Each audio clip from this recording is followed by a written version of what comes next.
Okay class 10th।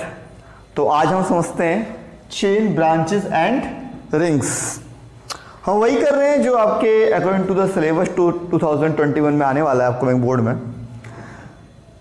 तो chain branches और ring से समझने से पहले मैं आपको बताना चाहूँगा कि नीचे डिस्क्रिप्शन बॉक्स में मैंने लिंक प्रोवाइड की हुई है प्रीवियस वीडियो की, उसे एक बार ज़रूर देख लें। उसे देखने से ये बहुत अच्छा क्लियर होगा। तो हमने बात करी कि जो कार्बन है, कार्बन का जो नेचर है वो वर्सेटाइल नेचर है, तो वहाँ से चेन क्रिएट होती है। और इस प्रॉपर्टी को हमने एक नाम भी दिया कैटिनेशन, कि जैसे कि एक कार्बन है ये, ठीक है, इससे मैंने दूसरा कार्बन जोड़ दिया, दो कार्बन हो गए, तो इनके नेम क्या हुए हमारे। आप कहेंगे कि ये दो कार्बन है, इसके लिए एथ आना चाहिए, सिंगल बॉन्डिंग है तो हमारा क्या आना चाहिए, ईथेन हो जाना चाहिए। अच्छा, इससे एक कार्बन और जोड़ दूंगा, जितने भी बचे हुए सब्सटेंस होते हैं, जितनी बचे हुए इसकी वैलेंसी होती है, वहां पर क्या जुड़ जाता है हमारा, हाइड्रोजन। क्लियर है, बात समझ में आती है।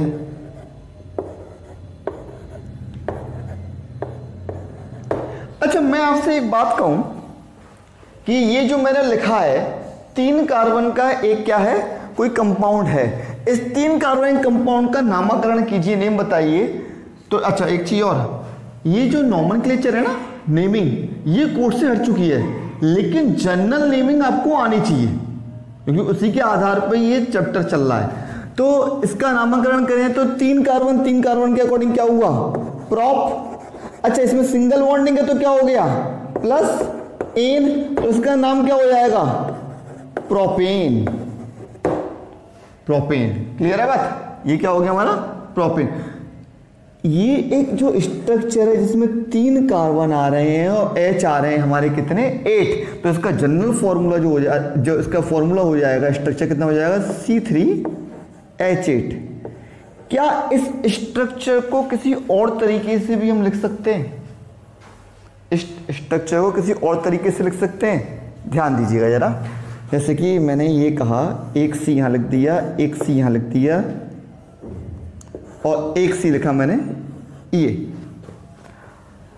इस कार्बन की दो वैलेंसी कवर है, मतलब इस पर H2 आ जाएगा, इसकी एक कवर है तो इस पर S3 आ जाएगा। देख रहे हैं ना, एक पे S3 है, एक पे H2 है और इस पे S3 आ जाएगा।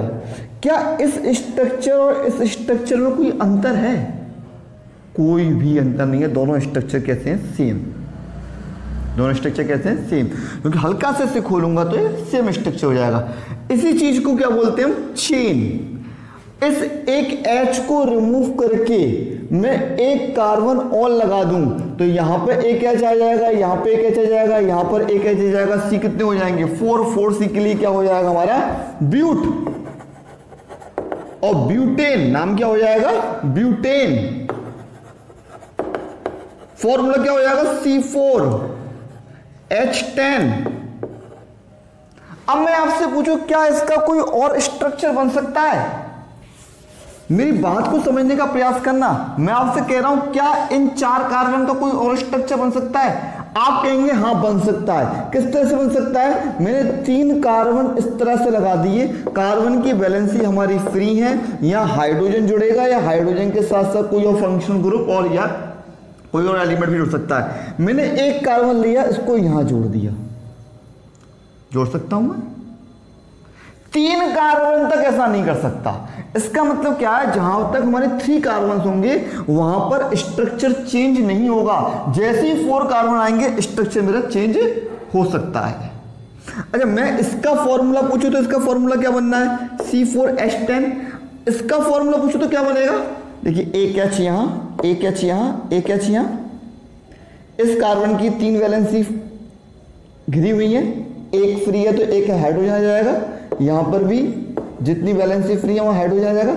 इसकी भी कितनी फ्री है, 3, तो यहां पे हाइड्रोजन, यहां हाइड्रोजन, यहां हाइड्रोजन। यदि इसका आप जरा फॉर्मूला लिखेंगे, स्ट्रक्चर फॉर्मूला, तो क्या बन के आ रहा है, C4, 1 2 3 4। और H काउंट कीजिए, कितने आ रहे हैं, H10। नहीं आ रहा, मेरी बात है बहुत कंसंट्रेट करना। ये क्या आ गया, C4H10, ये भी क्या है, C4H10। मतलब क्या हुआ, structure formula is same but structure is different. जब स्ट्रक्चर डिफरेंट हो जाए, स्ट्रक्चर फॉर्मूला सेम हो, इस प्रॉपर्टी को बोलते हैं आइसोमर। ये 4 कार्बन का क्या है? आइसोमर। मतलब ये ब्यूटेन का क्या है? एक आइसोमर है। ब्यूटेन को हम दूसरी तरह से भी लिख सकते हैं, और ये वाला जो आइसोमर है इसका नाम होता है आइसोब्यूटेन। ये मैंने क्या किया, ये जा रही थी एक लॉन्ग चेन, इस कार्बन को उठा के मैंने एक हाइड्रोजन हटाया और यहां पर लगा दिया, तो ये क्या बना दी मैंने? एक ब्रांच। क्या बन गई? ब्रांच। इसका एक और स्ट्रक्चर मैं इस तरह से बना सकता हूं, 1 2 एंड ये 2 रास्ते हो गए इसके, एक ये एक ये ध्यान से देखें तो ये कुछ ऐसा नहीं बनना। क्लियर है? तो मैंने क्या निकाल दिए? 2 पाथ निकाल दिए। जहां एक कार्बन से 2 कार्बन के पाथ निकल जाते हैं उसको क्या बोल देते हैं हम? ब्रांच। तो ये क्या हो गया? ब्रांच। ये क्या था? Long chain. जैसे ही ब्रांच बनती हैं सो उसका स्ट्रक्चर क्या हो जाता है? डिफरेंट। 4 कार्बन का एक दूसरा स्ट्रक्चर बन सकता है जिसको हमने बोला आइसोब्यूटेन, और इस प्रॉपर्टी को बोलते हैं आइसोमर। क्लियर है बात? समझ में आ रही है? इससे पहले 2 प्रॉपर्टी हमने और बताई थी। हमने कहा था कार्बन के बाद कैटिनेशन की प्रॉपर्टी होती है जिससे वो लॉन्ग चेन क्रिएट करता है। उसके बाद हमने एक चीज बताई थी पॉलीमराइजेशन, और अगली चीज क्या बताई यहाँ पे हमने? आइसोमर। इसे बोलते हैं आइसोमर्स। 4 कार्बन की 2 आइसोमर बनते हैं, एक ब्यूटेन और एक आइसोब्यूटेन। क्लियर? यदि 5 कार्बन हो तो क्या करेंगे जरा देखते हैं थोड़ा सा।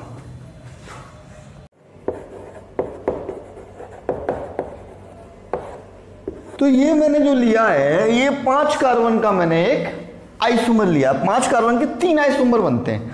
थोड़ा सा ध्यान दें, यदि 5 कार्बन हैं तो इसके अकॉर्डिंग आप फॉर्मूला लिखना हो जानते हैं, ठीक है? तेरे से लिख रहे हैं तो इसका फॉर्मूला क्या हो गया? C5H12। अच्छा, इसका नेम देखें तो क्या हो जाएगा? 5 C है तो उसके लिए क्या आना चाहिए? पेंट। सिंगल बॉन्डिंग है तो एन, तो ये हो गया पेंटेन। अब इसका ये हो गया स्ट्रक्चर फॉर्मूला। क्या इसका स्ट्रक्चर मैं कहीं दूसरी तरह बना सकता हूं? हाँ, बिल्कुल बना सकते हैं। मैं इस कार्बन को उठा के इन दोनों के नीचे, किसी के नीचे भी जोड़ सकता है। 5 है, 1 2, हाँ, इस कार्बन उठा के या तो मैं इसके नीचे जोड़ दूं या फिर इसके नीचे। अच्छा, इसके नीचे जोड़ता हूं तो यहां से सेकंड पोजीशन होगा, इसके नीचे जोड़ता हूं तो यहां से सेकंड पोजीशन होगा, एक ही बात है। तो मैंने क्या किया, ये कार्बन लेके सेकंड वाले कार्बन के नीचे जोड़ दिया। तो क्या हुआ, यहां से यदि स्टार्ट करते हैं तो इस सी से 2 ब्रांच जा रही हैं, एक जा रही है सीधे और एक ये हल्का सा मोड़ आ गया। क्लियर है बात? समझ में आती है बात? बहुत बढ़िया, आहा, मजा आ रहा है आपको। तो यहां पर देखें इसका स्ट्रक्चर फॉर्मूला वही बनना है, C5H12, लेकिन इसमें 2 ब्रांच जा रही हैं, इसलिए इसका नेम क्या हो गया? Isopentane. It is second structure of pentane. तो ये पेंटेन का एक आइसोमर है। तो ये हो गई हमारी कैसी चेन? Long chain. और ये क्या हो गई? ब्रांच। एक ब्रांच निकल गई। अच्छा, एक चीज और, वैसे आपके कोर्स में से जो नेमिंग है वो हट चुकी है, जो ये ब्रांच आती है ना उसके लिए नाम याद रखना। हाँ, एक बात और बताऊं मैं, नेक्स्ट जो वीडियो आएगी वो आपके सिलेबस से तो हटके होगी, लेकिन वो आप जरूर समझिएगा, बहुत इंपॉर्टेंट है। उसके बिना आगे आप 11th 12th विद केमिस्ट्री तो नहीं कर पाएंगे। तो वो इजीली हो जाए तो मेरी सारी वीडियो कवर करना, लेकिन आपके सिलेबस के अकॉर्डिंग ये लास्ट वीडियो है। तो जो हमारी ब्रांच होती है, ब्रांच का एक अनदर ग्रुप होता है जिसको बोलते हैं एल्काइल ग्रुप। एल्काइल ग्रुप मतलब अभी तक हमने क्या पढ़ा? ये सिंगल बॉन्डिंग है तो एल्कीन, डबल बॉन्डिंग है तो एल्कीन, ट्रिपल बॉन्डिंग है तो एल्काइन, और यदि ब्रांच आ जाती है तो वो किस में आता है? एल्काइल ग्रुप में। मतलब इसकी नेमिंग अलग होगी और इसके लिए एल्काइल ग्रुप आएगा। छोटा सा एग्जांपल के लिए बताऊं कि इसको हमने आइसोपेंटेन कह दिया, that is a isomer name. यदि इसकी नेमिंग करें हम तो इसका नेम पता है क्या होता है? सेकंड पोजीशन पे एल्काइल ग्रुप जुड़ा हुआ है। कितने जुड़े? एक C, मतलब मैथ, तो इसका हो जाता है मिथाइल। तो इसका नेम ऐसे हो जाता है 2 मिथाइल। कितने C है इसको छोड़ के? 1 2 3 4 ब्यूटेन। 2 मिथाइल ब्यूटेन, ये इसका नेम है। पर लेकिन नेमिंग अभी आपके कोर्स में नहीं है, कल मैं नेक्स्ट वीडियो में आपको प्रॉपर वे में नेमिंग बताऊंगा किस तरह से करते हैं। तो 2 मिथाइल ब्यूटेन भी इसका नेम हो सकता है। सेकंड पोजीशन पे हमने एक कार्बन जुड़ा हुआ है, इसको हम बोल रहे हैं मैथ। लेकिन मैंने ये बताया यदि ब्रांच है तो कौन सा ग्रुप है? Alkyl group. ब्रांचेस को एल्काइल ग्रुप में रखते हैं और एल्काइल का आइन उसका सफिक्स बनता है। जैसे एल्कीन का एन, एल्कीन का इन, एल्काइन का आइन, ऐसे एल्काइल का आइल। एक सी है, एक सी के लिए मैथ। अगर 2 सी ब्रांच में होते तो 2 सी ब्रांच में होते तो एथाइल, 3 सी ब्रांच में होते तो प्रोपाइल। बट प्रेफरेंस देना होता है हमको लॉन्ग चेन को। लॉन्ग चेन कौन सी बन रही है? ये रही।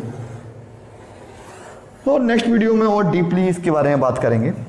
कम टू द टॉपिक, इस पे समझिए कि 5 कार्बन का एक मैंने सेकंड स्ट्रक्चर बनाया जिसको मैंने कहा आइसोपेंटेन। अच्छा, इसी 5 कार्बन का एक तीसरा स्ट्रक्चर और बन सकता है। कैसे? कि मैंने ये कार्बन उठा के, अभी तो क्या हुआ था, इस कार्बन को उठा के सेकंड पोजीशन पे जोड़ा था मैंने। अब लास्ट वाला कार्बन उठा के सेकंड पोजीशन में ऊपर जोड़ दूं, जोड़ सकता हूं, क्योंकि कार्बन के पास 4 वैलेंसी होती हैं और चारों से शेयर कर सकता है वो। एक नीचे से शेयरिंग कराई, इस हाइड्रोजन को हटाएंगे, इसके क्या जोड़ देंगे? C, third structure. इसका भी फॉर्मूला देखें तो क्या आ रहा है? C5H12। बट लेकिन एक कार्बन से ब्रांच कितनी है? 1 2 3, 3 हुए, इसके लिए आता है नियो।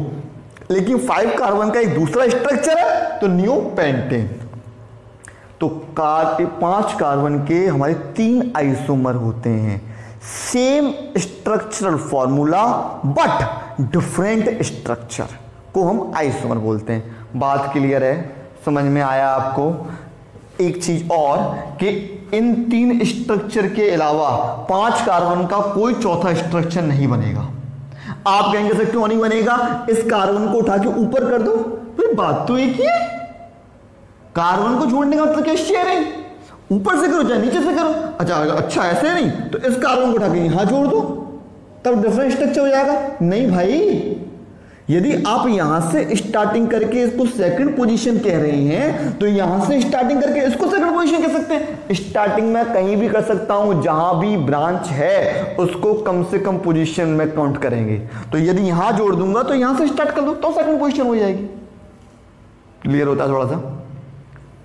तो 3 हमारे स्ट्रक्चर्स के बन सकते हैं, इसको कहा हमने आइसोमर। तो चेन समझ में आया, चेन क्या होती है? ब्रांच समझ में आया, ब्रांच क्या होती है? अब थोड़ा सा ध्यान देते हैं रिंग पर कि रिंग क्या होती हैं। बात करें हम रिंग्स की तो रिंग के नाम से ही समझ में आ रहा है, रिंग मतलब कुछ ना कुछ एक साइक्लिक वाली होगी। अच्छा, रिंग में ये वो एंगेजमेंट वाली अंगूठी नहीं, क्या बोलो एंगेजमेंट वाली अंगूठी है। तो हाँ, ये उससे ये समझ सकते हो कि एंगेज वाली अंगूठी कैसी होती है? गोल। तो यहां पर सर्किल बनना चाहिए, ठीक है। अब मैं आपसे पूछूं, चेन समझ में आ गई, ब्रांच समझ में आ गया, रिंग समझने के लिए मैं कहूं क्या एक कार्बन की रिंग बन सकती है? एक कार्बन की केवल चेन बन सकती है, एक कार्बन से ब्रांच भी नहीं बन सकती। ब्रांच बनाने के लिए कम से कम कितने कार्बन चाहिए? बताएं जरा। ब्रांच बनाने के लिए कम से कम कितने कार्बन चाहिए? अभी मैंने पढ़ाया आपको। अरे भाई, जहां से आइसोमर स्टार्ट होता है वो पहली ब्रांच बनती है।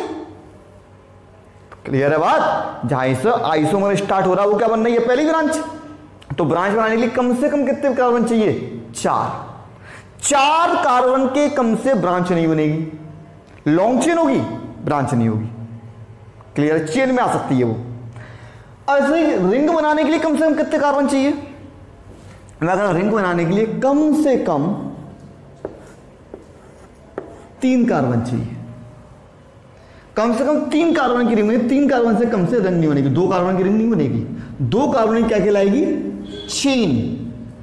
रिंग का मतलब है क्लोज्ड लूप, जहां से स्टार्ट किए वहीं आ गए। तो यहां से स्टार्ट किए यहां आ गए, यहां से स्टार्ट किए यहां आ गए, यहां से स्टार्ट किए यहां आ गए, तो रिंग बनी।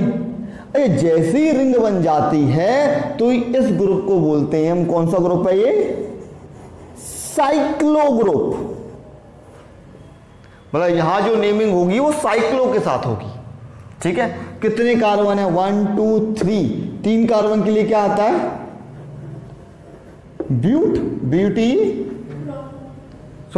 प्रॉप आता है। क्या आता है, प्रॉप। अच्छा, प्रॉप आ गया 3 कार्बन के लिए, लेकिन सिंगल बॉन्डिंग है तो क्या होगा, एन। यदि ये केवल चेन होती, साइक्लिक नहीं होता, तो इसका नाम क्या होता, प्रोपेन। और ये साइक्लिक बन गया तो क्या हो जाएगा, साइक्लोप्रोपेन। क्या हो जाएगा, साइक्लोप्रोपेन। तो एक साइकिल के साथ बनना, समझ में आया रिंग। तो पहला रिंग का कंपाउंड कौन सा होगा, साइक्लोप्रोपेन फर्स्ट। अच्छा, मैंने कल भी आपको ऐसी एक चीज बताई थी कि एल्कीन में डबल बॉन्ड के लिए पहला कंपाउंड कौन सा होगा, इथीन। एल्काइन में ट्रिपल बॉन्ड के लिए पहला कंपाउंड कौन सा होगा, इथाइन। मैथ नहीं होगा। इसी तरह से ब्रांच के लिए पहला कौन सा होगा, प्रोपेन। प्रोपेन के बाद हमारा प्रोपेन नहीं, ब्यूटेन। प्रोपेन में 3 कार्बन आ रहे हैं, 3 कार्बन ब्रांच बनेगी नहीं, ब्यूटेन। ब्यूटेन पहला कंपाउंड होगा जिससे ब्रांच बनना स्टार्ट होगा, उसकी ब्रांच बना सकते हैं, उसके आइसोमर बन सकते हैं, आइसोब्यूटेन। ठीक है, इसे ऐसे ही सिमिलरली रिंग के लिए पहला कौन सा होगा, फर्स्ट कंपाउंड प्रोपेन, साइक्लोप्रोपेन। ये 4 कार्बन की चेन बनाए तो कैसे बनेगी, बहुत सिंपल, ये लो बन गई। क्लियर है, इसको थोड़ा टेढ़ा-मेढ़ा आप कर सकते हो, पर रिंग का मतलब क्लोज्ड लूप। इसका नामकरण कर सकते हैं बहुत बढ़िया तरीके से। साइकिल है तो क्या आ जाएगा, साइक्लो। कार्बन कितने, 4 कार्बन के लिए क्या आता है, ब्यूट। सिंगल बॉन्डिंग के तो क्या आना चाहिए, ब्यूटेन, साइक्लोब्यूटेन। 5 कार्बन है तो 1 2 3 4 5, इसका नाम क्या हो जाएगा, साइक्लोपेंटेन, साइक्लोहेक्सेन। अच्छा, एक चीज मैं आपको और समझाऊं कि ये जो हम बना रहे हैं ना, ये मैं बना रहा हूं सिंगल बॉन्डिंग के साथ। ये किसके साथ बना रहा हूं मैं, ये साइक्लिक और या रिंग ये डबल बॉन्डिंग के साथ ही बनती है, ट्रिपल बॉन्डिंग के साथ ही बनती है। यहां पर एक चीज और आती है जिसको हम बोलते हैं क्या, ये बेंजीन रिंग। अब बेंजीन रिंग बड़ी गजब होती है, आप हायर क्लास में पढ़ेंगे। उसमें क्या होता है, 6 कार्बन होते हैं, फिक्स होता है 1 2 3 4 5 6। अब अल्टरनेट सिंगल बॉन्ड और डबल बॉन्डिंग होती है, single bond double bond, single bond double bond, single bond double bond. इसकी प्रॉपर्टी से ज्यादा इंटरनेट नहीं जा रहा है, कोर्स में भी नहीं है। तो आपको ब्रांच समझ में आई, चेन समझ में आया और रिंग समझ में आ गई। क्लियर है। लास्ट टॉपिक लिखते हैं हम, होमोलोगस सीरीज क्या होती है। ठीक है, तो हमारा होमोलोगस सीरीज क्या कह रहा है, होमोलोगस सीरीज ये कह रहा है, it is a series of compound. ये एक सीरीज है किसकी, कंपाउंड की, विद सिमिलर केमिकल प्रॉपर्टीज। मतलब इस सीरीज में जितने भी कंपाउंड होंगे उन सारे कंपाउंड की क्या होगी, केमिकल प्रॉपर्टीज सिमिलर होगी। सेम फंक्शनल ग्रुप, सभी का एक ही फंक्शनल ग्रुप होगा।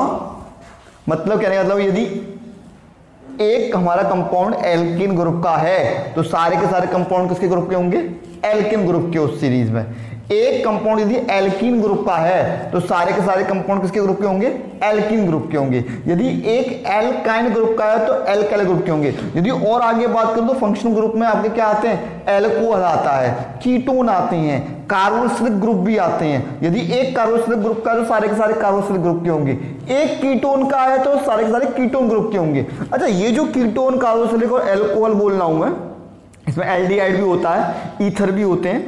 तो ये एक फंक्शनल ग्रुप है जो आपके कोर्स में नहीं है, बट लेकिन नेक्स्ट पार्ट जो हम बनाएंगे उसमें इन सब चीजों को इंक्लूड करेंगे, जरूर देखिएगा। तो ये बात समझ में आई, सेम फंक्शनल ग्रुप होना चाहिए, डिफरिंग फ्रॉम, अंतर किसका आना चाहिए, केवल और केवल CH2 का। एग्जाम्पल लेते हैं, मान लीजिए मैं होमोलोगस सीरीज किसकी ले रहा हूं, एल्केन की। एल्केन की होमोलोगस सीरीज में पहला कंपाउंड कौन सा बनना है, CH2। अरे नहीं आ रही बात समझ में, CH2 बनेगा ना, सिंगल CH2 नहीं, सॉरी CH4 बनेगा। तो क्योंकि C के पास S की कितनी होंगी, 4 होंगी। और इसको क्या बोल रहे हैं, मीथेन। क्या बोल रहे हैं इसको, मीथेन। प्रीवियस वीडियो में देखिएगा, मीथेन। अच्छा, नेक्स्ट कंपाउंड क्या आएगा इसका, C2H6। यदि देखें ये दोनों इसका नेम क्या हो जाएगा, इथेन। इथेन, इन दोनों की केमिकल प्रॉपर्टी सेम है, सेम फंक्शनल ग्रुप की है, और डिफरेंस किसका है, CH2 का। यदि इसमें CH2 प्लस कर दूं, इसमें क्या कर दूं, CH2 प्लस करूं तो क्या बनेगा, C2H6। इसमें CH2 प्लस करूं तो क्या बनेगा, C2H6। अच्छा, इसमें CH2 प्लस करूं तो क्या बनेगा, C3H8। और इसी को हम क्या बोलते हैं, मैथ एथ प्रोपेन। और इसमें CH2 प्लस करूं तो क्या बनेगा, C4H10। तो ये क्या बन रही है, एक सीरीज। इस टाइप की सीरीज को क्या बोलते हैं, होमोलोगस सीरीज, जहां पे अंतर किसका होता है, केवल CH2 का। केमिकल प्रॉपर्टीज क्या होती हैं, सेम। फंक्शनल ग्रुप क्या होता है, सेम। और एग्जांपल लेते हैं, मान लीजिए मैंने एग्जांपल ले लिया एल्कीन। एल्कीन में पहला जो कंपाउंड कौन सा आएगा, आगे का पहला कंपाउंड क्या है, एल्कीन का पहला कंपाउंड आएगा मीथीन। अरे नहीं भाई, मीथेन नहीं आ सकता। क्यों, क्योंकि डबल बॉन्ड है, डबल बॉन्ड में कम से कम 2 कार्बन का होना कंपलसरी है। तो पहला कंपाउंड कौन सा आएगा, इथीन प्लस C2H कितने आएंगे, H आएंगे हमारे 4, C2H4। बना के देख लो, ज्यादा कंफ्यूजन हो तो यूं बना लिया करो, 2 कार्बन के बीच में डबल बॉन्ड, या दो की शेयरिंग होगी, तो यहाँ कितने बचे 2, यहाँ कितने बचे 2। इसका नाम क्या हो जाएगा हमारा, इथीन। अच्छा, अब वो देखो क्या करना है हमको, केमिकल प्रॉपर्टी सेम रखनी है। मतलब अगली जो सीरीज चलेगी वो इन की चलेगी, एल्कीन की चलेगी, सेम फंक्शन ग्रुप रखना है। लेकिन CH2 का डिफरेंस, मतलब यदि इसमें मैं CH2 ऐड कर देता हूं तो क्या बन जाएगा, C3H6। क्लियर है। और इसका नाम क्या हो जाएगा, प्रोपीन। प्रोपीन क्यों, कार्बन कितने, 3 कार्बन के लिए क्या आता है, प्रोप, लेकिन डबल बॉन्ड है। इसका स्ट्रक्चर बना के देखिए, 3 कार्बन के लिए, 3 कार्बन के लिए स्ट्रक्चर कैसे बनेगा, 1 2 3। क्लियर है। H6 है, 3 यहां पे आ जाएंगे, 3 यहां पे आ जाएंगे, एक डबल बॉन्ड आएगा तो यहां पे 3 नहीं आएंगे, यहां पर 2 आएंगे, यहां पे 1 आ जाएगा। क्लियर है बात, समझ में आया स्ट्रक्चर। अगला, इसमें CH2 जोड़ दें तो क्या बन जाएगा, C4H8, और नाम क्या हो जाएगा, ब्यूटीन। इसी तरह से हमारी सीरीज चलती जाएगी। इस टाइप की सीरीज को क्या बोलते हैं हम, होमोलोगस सीरीज। क्लियर है। होमोलोगस सीरीज क्या होती है, it is a series of compound with similar chemical properties and same functional group differing from the successive number by CH2। ये रहा आपका chapter carbon and its compound. यहां तक आपके कोर्स में है अभी न्यू सिलेबस के अकॉर्डिंग। आगे आपका नॉमेनक्लेचर आता है, जो नेक्स्ट पार्ट में हम बनाएंगे। आप यदि बोर्ड की तैयारी करें तो बोर्ड की तैयारी के लिए यहां तक सफिशिएंट है। यदि आपको 11th क्लास में साइंस लेनी है तो उसके लिए नेक्स्ट पार्ट जरूर कीजिएगा। वो बोर्ड में नहीं आएगा, लेकिन नॉलेज के लिए बहुत इंपॉर्टेंट है, जिसमें हम आपको कम से कम नॉमेनक्लेचर तो पढ़ाएंगे। नॉमेनक्लेचर तो करना ही करना है। हाँ, मैं जो केमिकल प्रॉपर्टीज हैं उसकी इथेनॉइक और इथेनॉल की वो नहीं बनाऊंगा, क्योंकि वो आप 12th क्लास में दोबारा ही पढ़ लेते हैं। ठीक है, उसकी वीडियो एक सेपरेटली बना के रख दूंगा मैं, जो लास्ट वाला पार्ट है, जिसमें आपका केमिकल प्रॉपर्टीज आएंगी और सोप एंड डिटर्जेंट आएगा। उसको अलग से बना देंगे, वो उसको भी पढ़ना चाहो तो पढ़ लेना, लेकिन नॉमेनक्लेचर तो मेरे अकॉर्डिंग जरूर पढ़ना ही चाहिए। तो आपका रहा यहाँ तक कार्बन कंपाउंड्स। नेक्स्ट चैप्टर के साथ आगे वाली वीडियो में फिर मिलेंगे हम। अभी यहाँ तक।